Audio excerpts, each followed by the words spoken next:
I'm Lawrence Francis, host of Interpreting Wine, welcoming you to the New York Grower 2023 special series.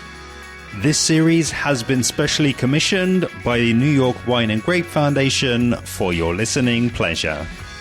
Across these episodes recorded in February and March 2023, we'll be exploring the modern New York scene in the company of 6 growers.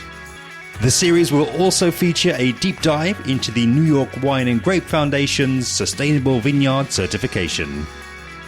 Absolutely reflecting the most up-to-date realities of grape growing in the region. Given my listeners' level of interest and the wider wine trade's interest in quality grapes as the basis for quality wines, a series I'm particularly excited to share and a real landmark for the channel. Subscribe to be alerted when new series episodes go live. We close out the New York Grower series today in the company of Bruce Murray of Boundary Breaks. Bruce kicks off by giving us a vineyard plantings overview before taking us into what it takes to establish young Riesling vines.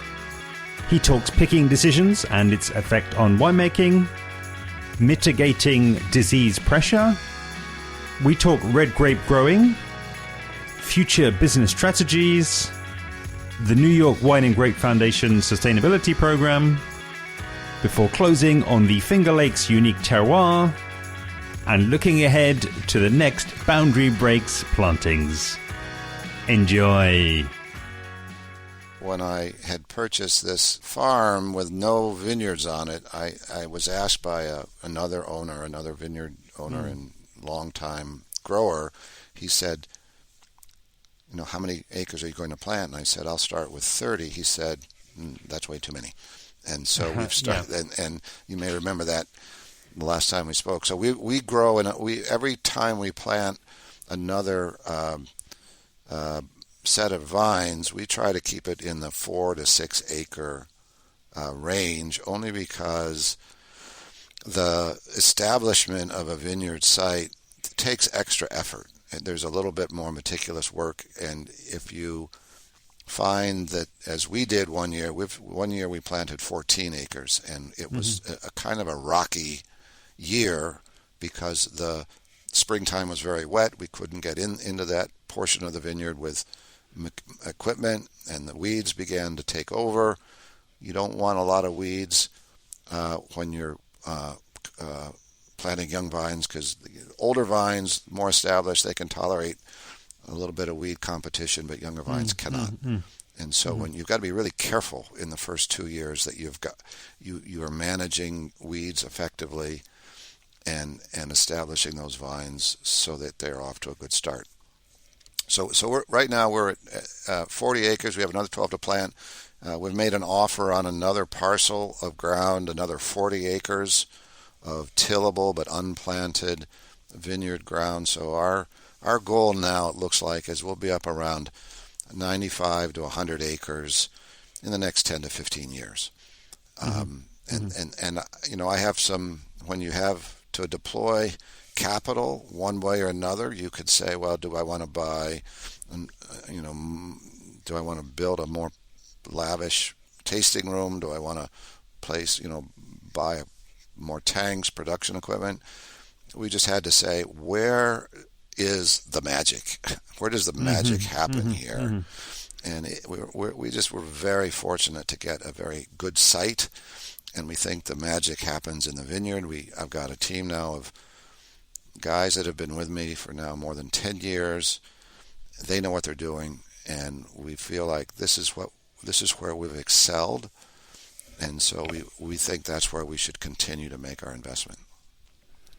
Brilliant. And I think this is really where our conversation today will differ from our previous conversation, is actually then to really dive into the current state of affairs. So that current 40 acres, and I know that you've given me already a kind of a breakdown variety by variety, but I think where we can really dig into today is actually almost the before, like the decisions around, I guess, acquiring those different sites, but then also the decisions around what to plant there, because it's interesting to me that there is quite a selection of different grapes that you've got planted over there. So I think, just almost taking us back through the origin story of the vineyard sites, essentially. Okay. So I had made a decision that I was at a stage professionally where it made sense to kind of make a longer-term commitment to this area. I'd lived in cities. I'd traveled a lot on business, but it was time to settle down. I thought in my early 50s I had another 30 years of professional life ahead of me, and the professional life I'd seen previously was not going to let me stay on till I was 80. It just wasn't going to happen.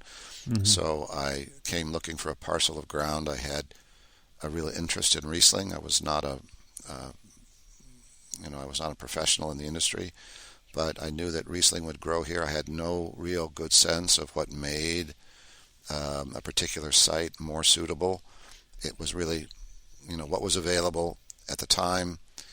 I was very lucky when, I knocked on a lot of doors, let a lot of people know I was looking. Someone called me back eventually and said, "There's a parcel here, and you ought to take a hard look at it." And so that led to my, getting in a car and driving the next day, seeing it, and saying, "Okay, I've looked enough. It's time to, put down the money, write the check," basically. And so then at that point it was, okay, how do you really go about this? And I started by calling a very seasoned vineyard consultant, and I said, "Tell me what I just bought," basically. It wasn't like I had my choice of a million sites. Mm-hmm. So we dug some pits, really.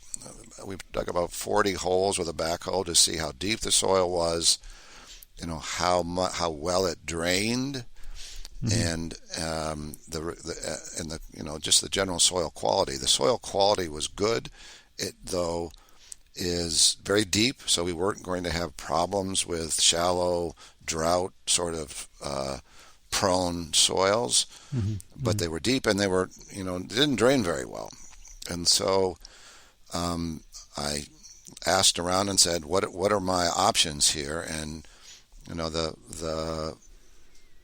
option with poorly drained soil is what we call drainage tile. It's plastic pipes that are placed underground to remove moisture from the field. Mm-hmm. And I was in my, I thought, okay, I still don't know if this is going to work. I don't know if it's going to work agriculturally. I felt we had a chance for it to work agriculturally, but I didn't know if it would work from a financial standpoint. Yeah. And so I thought, all right, with a small parcel, 6 acres, let's see if we really, really drain it to an extent that is not typical. And that means installing more drainage tile than the typical, field would see. Would there be any difference? And so instead of, drainage tile was actually introduced in the United States in this area in New York, so it's another story. But most crops do not like to be in soggy, watery soil. So we put a drainage line, that is a 4-inch tile line in every row, so that every row of grapevines had beneath it, 4 feet down, a pipe that was absorbing moisture and channeling it out of the vineyard into a nearby stream or gully, and it's clean by the time it reaches down 4 feet. It's sort of filtered through the clay and sand. So that was the first 6 acres, and then we did the same thing the next year for another 6 acres, and we had now 12 acres of very, very thoroughly drained ground with grapes becoming established on them. And at that point I thought, well, let's just stop here. I hadn't invested in anything more than 12 acres of grapevines. And we began to manage those grapevines. I hired a young man who was really one of just the junior workers at another vineyard. And I said to him, okay, we're going to try to do the best job we can. And there's a Cornell agricultural school here in the Finger Lakes. It's the equivalent of UC Davis in California, and they've done a lot of work, but they won't tell you what to do. And so we had to make some decisions on how to actually establish a vineyard. I got some help from two other winery owners in particular, who would say, if who said, this is how we put in a trellis. That is, the posts and wires that hold the vines and the fruit up and stabilize them during the growing season. And then how do you manage weeds? One of the things you need to do in this region is make sure your grape clusters get maximum sunlight exposure. Well, how do you do that? Well, you can go through by hand and take the leaves off the vine just where the grape clusters are, or there are automated machines that will do much of that, not as meticulously, and so one of my colleagues in the winery community here, when I asked, all right, what kind of leaf removal equipment would you recommend? What he said was, look, the most valuable piece of equipment in my business is a mechanical harvester. He said the second most valuable piece of equipment in my arsenal here is a leaf remover. And, this is a guy that's been doing this now for 40 years, and so I paid attention. So we bought a leaf remover and began making sure that the fruit that we were growing was getting maximum sunlight. We planted in 2009, and in 2011 we had a crop, and okay, so what now? So you have to make some wine, and you have to decide it's all Riesling. I'd only planted Riesling originally. My plan was to only make Riesling, and we sought out a winemaker with a really, really strong reputation and said, we have about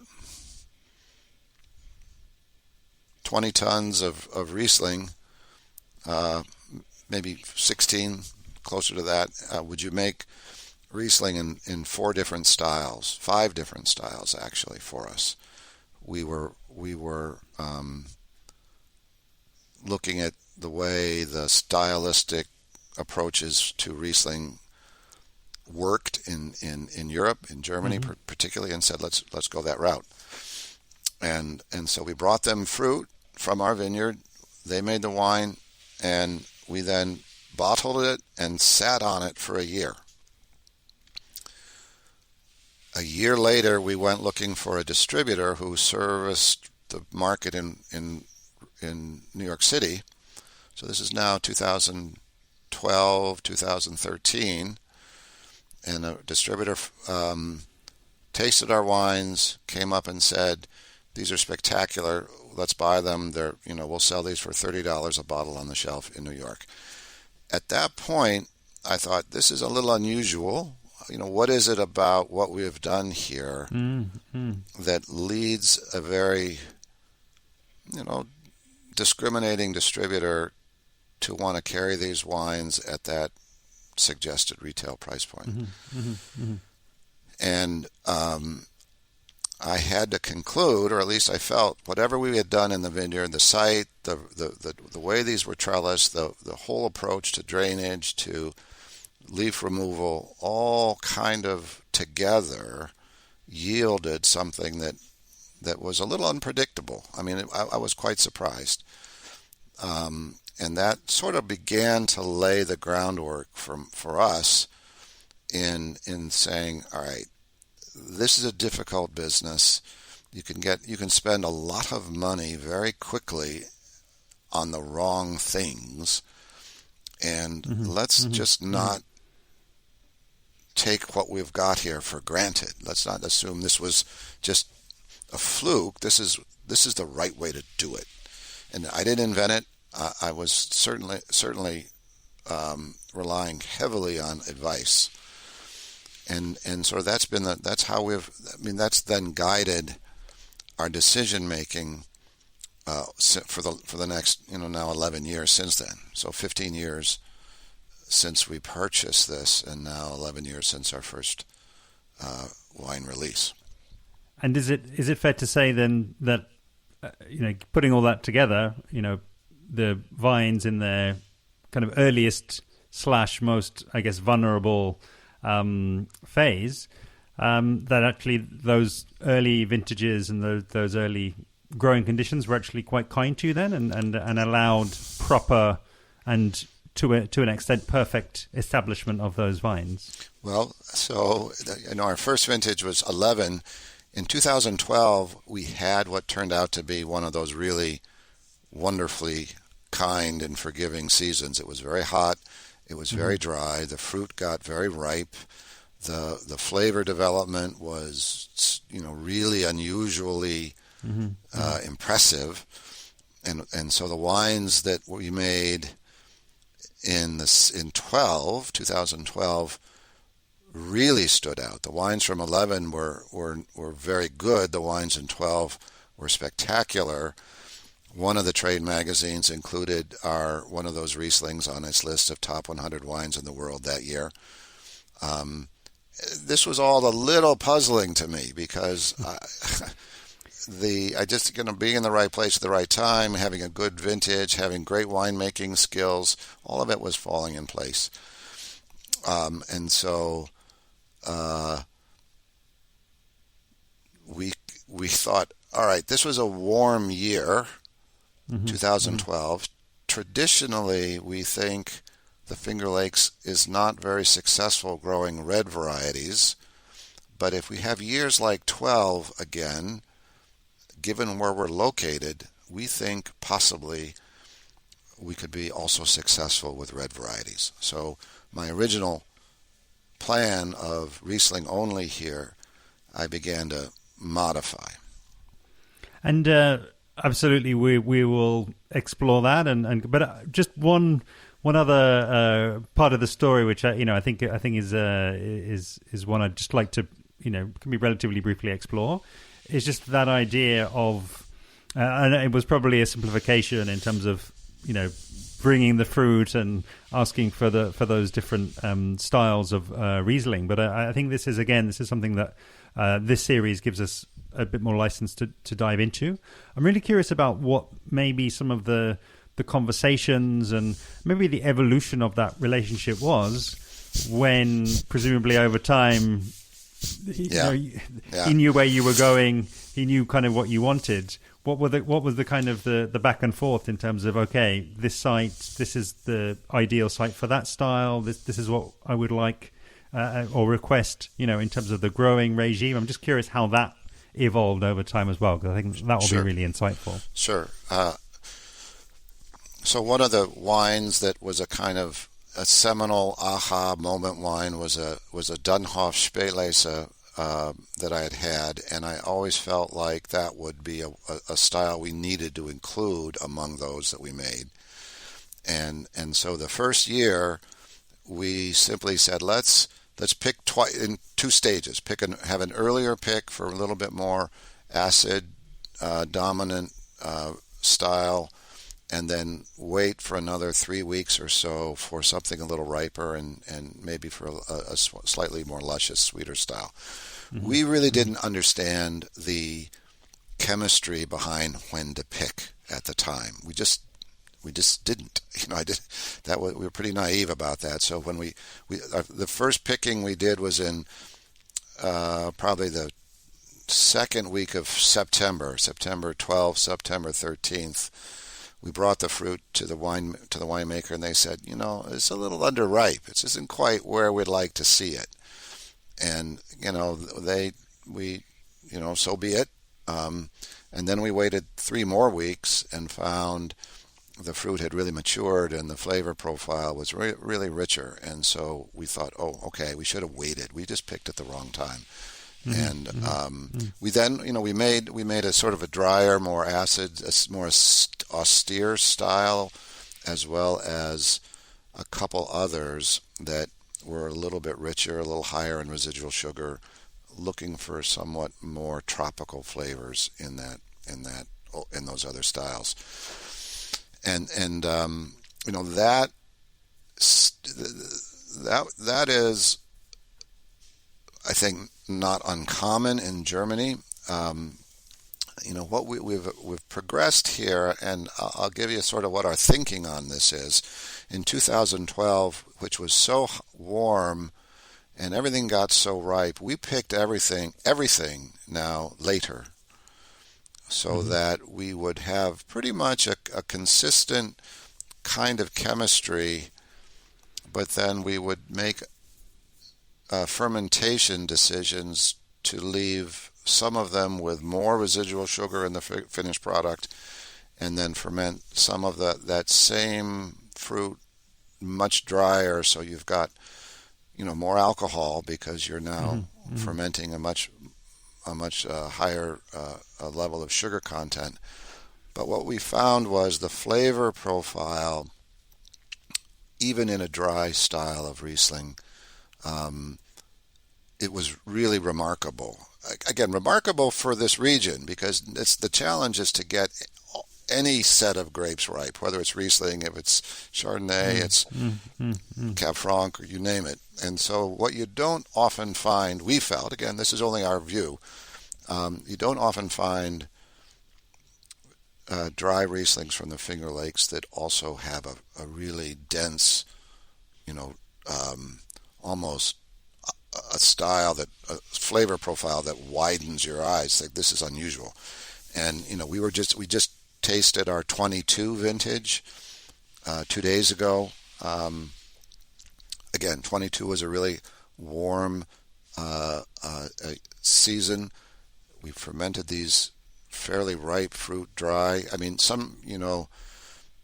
not this austere sort of crystalline type of steely dry Riesling. It's one that is it's very, very broad flavored but dry wine. And we just think that is a style our vineyard allows us to make. And it some people feel like it's a little over the top, but it's also a conscious decision that we make in our vineyard because we think we have something unique that allows us to get there. And again, I think it would also be helpful just to remind us again, before we talk to the other plantings, give us a sense of where those 12 acres are of Riesling that you mentioned there, and at that stage in the story, were they contiguously planted? Were they? Yeah, there are two parcels or two blocks that are contiguous to each other. It's western facing. It's on about a 6 to 8 degree slope. The soils are very uniform. The sun exposure is very uniform. It is just a large now block of our oldest fruit that we have, the most experience with. We trellis it using a type of trellis system developed in Oregon, which goes by the name of the Scott Henry trellising system. It allows you to, our soils are not depleted. They're not overly vigorous, but they will allow these vines to support quite a bit of fruit. So if you use this trellising system combined with the drainage, combined with the leaf removal, you get very, healthy yields, 4 to 4.5 tons per acre, with fruit in the 22 to 23 bricks range in a good year, and it's 21 to 22 in a typical year. That level of physiological ripeness, as long as we can keep things out, and we like to pick in late October, which is unusual also. We've had years here that have been cool. I mean, 17 was a cool year, 19 was a cool year, but the October was dry. So, not a lot of rain, so the disease pressure was not overwhelming, and so we took fruit that had not really reached the level of ripeness that we might like to see on October 1, we allowed it to hang in the vineyard until November 1, and we think that that extra time allowed the fruit to reach a level of physiological ripeness that gave it some ageability, some flavors that that aren't always what you expect from a Riesling. So these are the things we just basically learned by just keeping our without panicking in the vineyard here at the last minute. Part of what makes that possible, we continue to sort of drone on about this drainage. When the vineyard floor, the ground underneath the vines, is dry, then on a hot day, you're not getting a lot of evaporation up into the foliage of the vine. That evaporative moisture is what leads to molds and mildews. And so if you can keep your vineyard dry via this drainage, you don't have that pressure of evaporative moisture coming up through the vine, and the fruit is the leaves are free of it's usually downy mildew is the risk, and the clusters are free of any kind of mold, and they just continue to ripen. And that last 6 to 8 weeks from September 1st to November 1st, that can make or break a season. 2017 and 19, they were pretty forgiving just in those 2 months. So obviously, as you rightly said, running a business, and I think by the sound of things as well, developing a following, developing a style, but also having some challenges and I guess some exposure around the ripening windows. Take us then inside the moves then to include red grapes into the mix, because presumably that then is a good way to seek out and amplify all of those stresses that you've referred to. Exactly. Well, so in 12, so we had this, 11 was our first vintage. We were kind of naive and we were newbies a little bit. 12, we made some decisions to experiment with some different yeast strains. Those wines, because of the season and because of a little bit more adventuresome approaches to fermentation styles, we also made some good wines. We then said, okay, if it's possible to get fruit this ripe, then we have to revisit our decision not to plant any red varieties. And so we said, let's experiment. So we planted the 3 Bordeaux varieties, equal amounts of Cab Franc, Merlot, and Cabernet Sauvignon. We planted some more Gewürztraminer. We added Gewürztraminer and a little bit more Riesling in 2013. Gewürztraminer because we love it, but it's not everyone's cup of tea. But we've had wonderful, wonderful styles of Gewürztraminer. We don't plant a lot of it. But the real question was, all right, what will happen to these red varieties in this site? And to be honest, well, we'll get there. But so Cab Franc, Merlot, Cabernet Sauvignon, our first vintage was 15. So we released those wines in probably the summer of 16. And that we just blended what we had, and what we found was the Cab Franc produced a little bit more fruit, the Merlot and the Cab Sauv a little less that year. So we had a Bordeaux blend that was roughly equal parts, a little bit heavier on the Cab Franc with the Merlot and the Cab Sauv, and that was in 15. The wines were just fine. I mean, we have them now. The 15, our first vintage, our first red blend, has aged really nicely. The winemaking techniques, the winemaker on this, with these wines, is a very, very non-interventionist winemaker. It's just bring the fruit, let's crush it, ferment it, press it, barrel it in neutral oak for 10 months because we have to get ready for the next vintage, and bottle it, and let's see what happens. they were really nice wines. And we didn't realize that they were really nice wines until 16 and into 17, and we thought, okay, we need to plant some more red grapes here because these wines are really respectable. And but we were, there's some risk. Number one, Cabernet Sauvignon does not ripen very well in this region. It's a late ripening varietal, and we need a long season to get it ripe.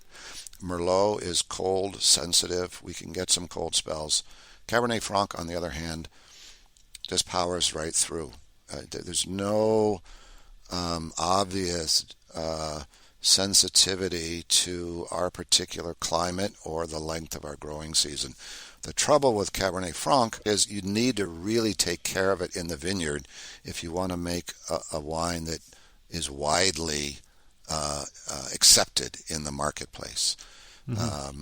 History here in the Finger Lakes was a lot of Cabernet Franc was planted in the 80s and 90s, but the wines that were made were a little herbaceous. They really weren't very pleasing. Then Cornell did a study which took a block of Cab Franc and divided it, and in one section they removed leaves early. In another section they removed some of the leaves, and in another section they removed none of the leaves. So you have maximum sunlight versus maximum shade.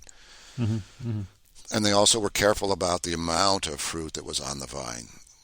They thinned, that is, removed clusters that seemed to be excessive on an individual shoot. So that's handwork, going, shoot by shoot, vine by vine, deciding, do I leave that cluster or do I take it off?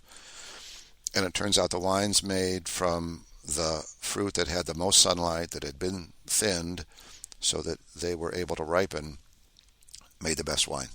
And so we said, okay, let's do this just that way. And it's a really good example of where academic. I mean, there's a lot of cultural practices that we followed simply because we know it's someone who's done it a long time will tell us this. But this is a case where the experimental rigor of our colleagues at Cornell and their extension really were pretty persuasive. A few years later, one of the vineyard managers from Cheval Blanc in Bordeaux came to Cornell and talked about the way they grow Cab Franc, and basically confirmed this was a common way of approaching Cab Franc where they're from too. So with that, we planted a certain clone on a certain rootstock of Cab Franc. Our berry size is very small. The clusters are very loose, which in our region is a good thing. You get airflow to dry the fruit out. What you get is then really concentrated juices, enough skin to make enough tannin and color in the wine to make it satisfying. And we get it ripe, and we're making a 12 to 12.5% alcohol Cab Franc. We're blending a little Merlot and a little bit of Cabernet Sauvignon into it. So what we're making essentially is between 80 and 85% Cab Franc with between 5 and 10% of Merlot and Cabernet Sauvignon. And we started planting more Cab Franc in 19.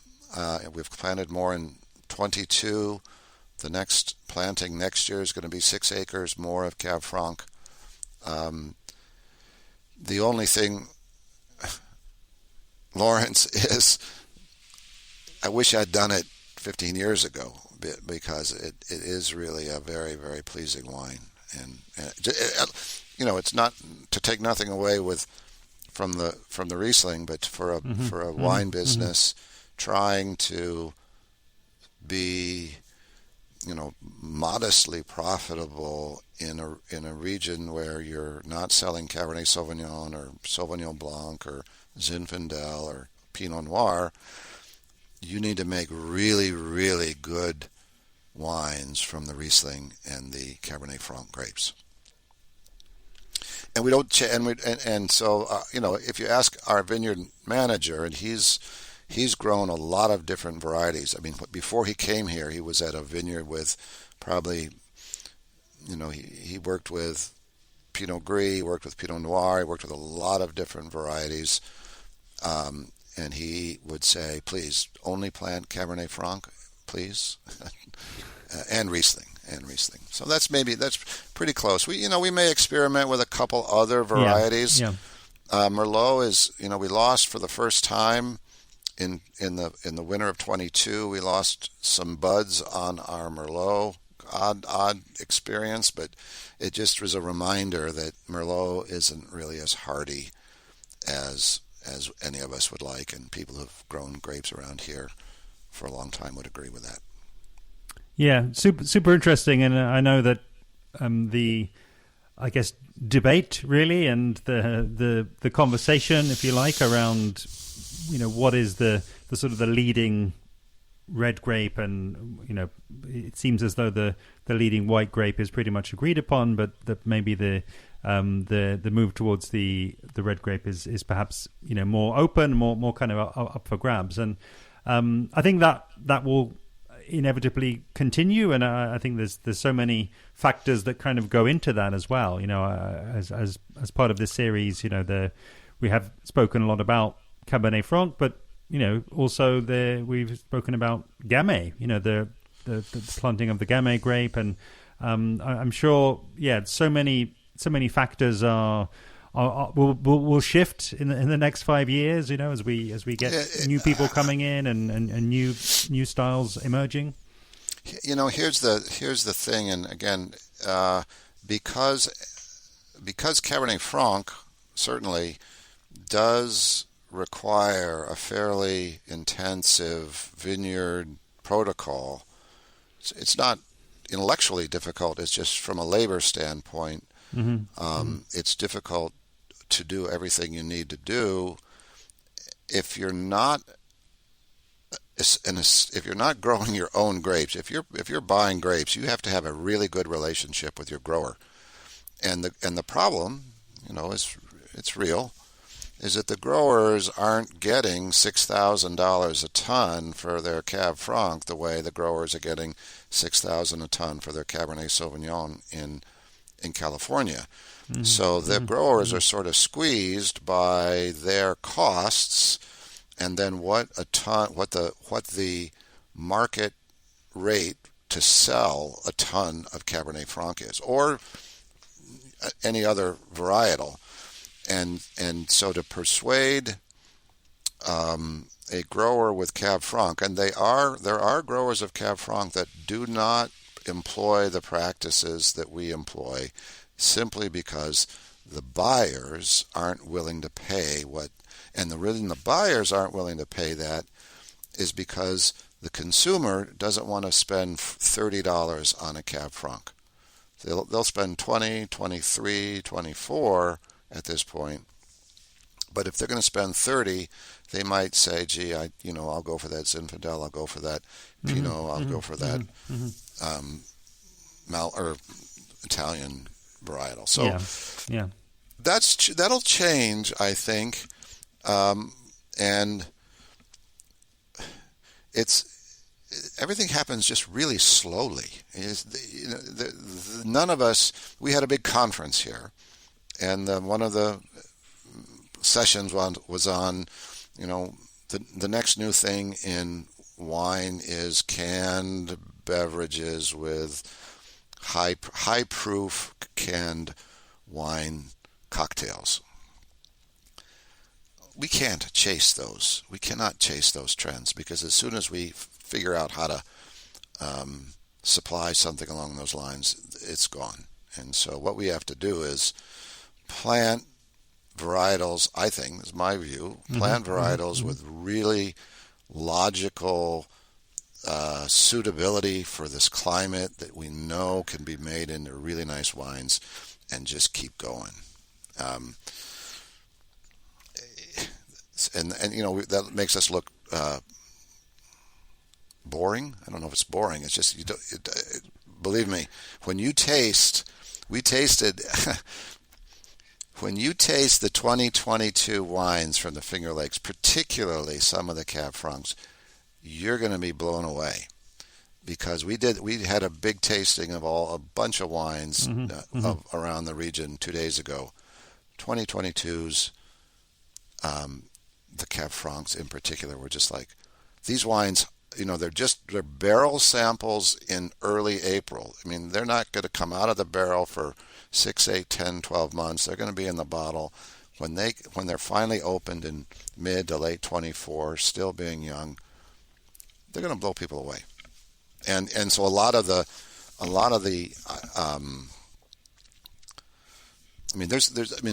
Lemberger Blaufränkisch, one of that's a varietal that works. Separavi is a Georgian varietal that works here.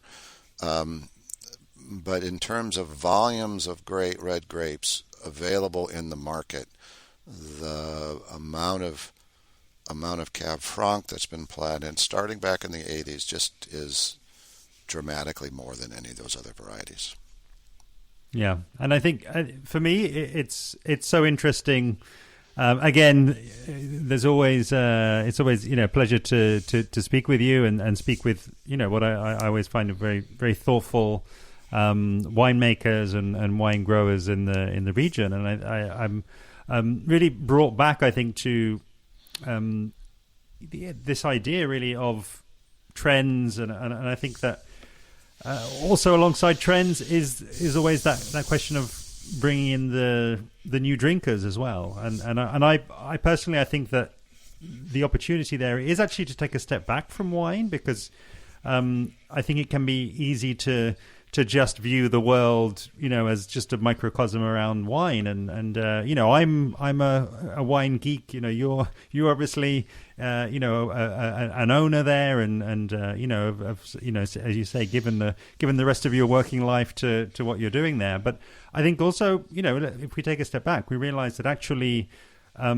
people will out there will enjoy wine, but they have lots of other values as well that they're balancing their 168 hours in the week with. And I think that one of the really huge things that seems to be universally truth and seems to hold right the way across the line is that adaptation around climate change and wanting to, in essence, make a connection with both the land and the sites that you've already spoken about there, but I think also with the people, the people behind the bottle, actually hearing from those people. So I'm very happy to be able to, through this series and through the previous series, I think to make those connections really between the land, between the people, and the ones who, again, with their 168 hours of the week, they've only got a certain amount of time to devote to wine, and I hope that feeling that closeness to you will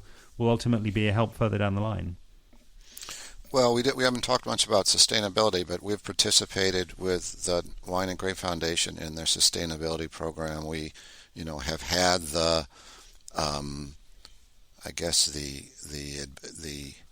monitor, the evaluator come through and see how we're doing things, and we've always, it's been 2 years now, and we have been, passed with flying colors. But here's how I think of it, and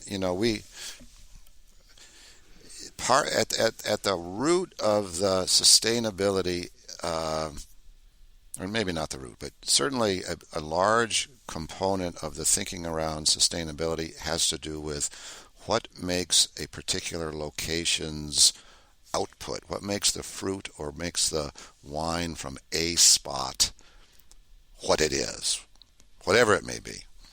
And if we're trying, we're in a tough market, and there's a lot of good wine out there. And so if you might say, gee, maybe if I make a great Malbec, I can sell a bunch. Well, no, go ahead, but they're going to make it better in Argentina. They just are. And so what we've come to basically conclude is the more we can make the wine be distinctive as a product of this place, the better our chances. We don't have any. That's kind of all we have. I mean, it's kind of the only thing. And you hear that as a member of the trade. You hear a lot of people say that. You hear a lot of people say, "Gee, this location has characteristics that just aren't matched anyplace else." That's kind of all we have. And if you have to differentiate, if you go back to business school and say your product must be differentiated, it can't be a Me Too product. If it's a Me Too product, you just have to lower the price and lower your costs, and we'll never win that battle. So our only, in my view, our only option to be able to build a sustainable business is to have is to create a way of producing our wines so that they're, that's what a Boundary Breaks dry Riesling. I know that wine. I mean, I guarantee you, if people taste the 22 Boundary Breaks Riesling, they will know that's a Boundary Breaks Riesling I know where it is. I may not know the vintage, but I'll know that style. And that's for the Riesling. We have to do the same thing with Cab Franc, and we're not there yet.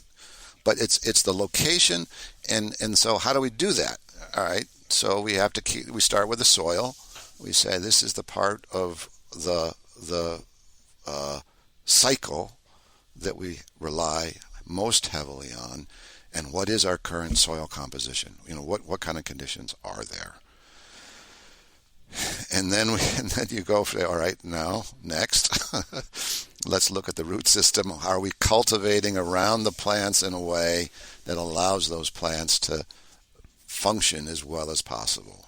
Are we adding amendments that may inhibit or maybe enhance their ability to do that? It's a big, complicated undertaking, and it's not elementary math. It's higher math. It's not rocket science. But if you want to really master the biochemistry of what's going on here with the goal of making something that can't be made anyplace else, you can spend a lot of time. And none of that is happening in a vacuum either, is it? Right. Mother Nature will have her say over time as well. And I think that in summary, really, and really in closing, I really enjoyed today's conversation, because I think that oftentimes, and it's probably for our benefit as well and for the benefit of time, but those conversations around good wine is made in the vineyard, and we just focus on getting good fruit. It literally, not to say it doesn't tell half the story, it doesn't tell 1% of the story. So I'm really happy that I think you've really described well a kind of the thoughtful process that you've taken, which again it kind of foreshadows, it front runs the planting process. It looks at everything around the soil, everything around the input, everything around the marketplace, all of these things. And I think that the fascinating thing for me, as I say in closing, would be to really understand at this point now, in where are we, April 2023, kind of where is your head at in terms of the next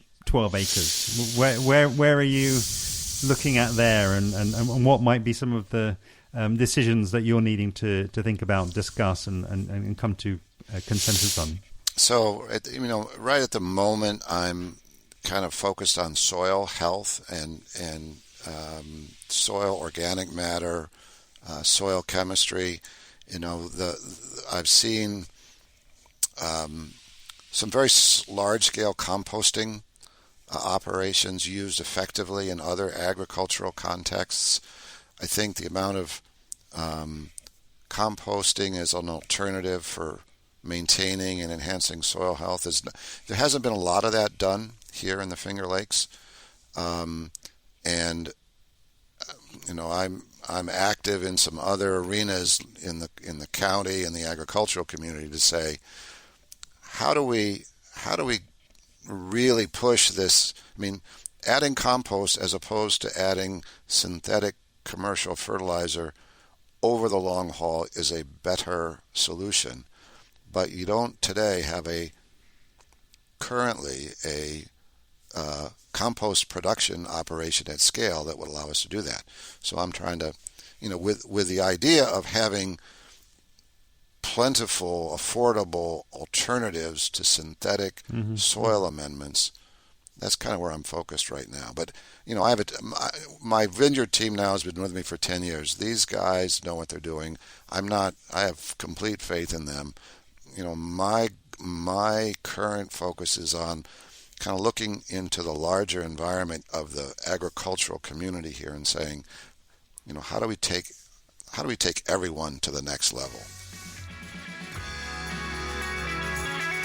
Once again, a huge thanks to today's guest, Bruce Murray of Boundary Breaks. Please do head on over to boundarybreaks.com, where you can learn more about the project and find their main social media handles. Do help to amplify this episode and the New York Grower series by sharing the direct link, which is interpretingwine.com/523. You can, as ever, find links to all 7 series episodes in the description below. And as ever, I would love to have you following along with me on social media, where I'm at Interpreting Wine on Instagram and Facebook, and at Wine Podcast on Twitter. That does unfortunately bring the New York Grower series to a close for now. All that's left to say is a huge thank you to all series guests: Justin Jackson and Sam Filler of the New York Wine and Grape Foundation, and all of the winery representatives: Kelby Russell, Mike Calizzi, Jason Hazlitt, Matthew Doyle, Oscar Binke, Thijs Verschuren, and Bruce Murray. For me, it was a real pleasure revisiting this region that I'm getting to know so well. And I think that the conversations in this series really add to all of the previous content that I put out there. And I hope, as I mentioned in this episode, really go to show just what is behind that statement, good wine is made in the vineyard. There's also a hell of a lot of hard work, dedication, planning, and thought that goes into the process. And I hope that I've brought you, wine lovers, closer to that the next time you pop open a bottle of New York wine. And if you're new around here, do make sure that you're subscribed to be alerted when the next series goes live. See you very soon.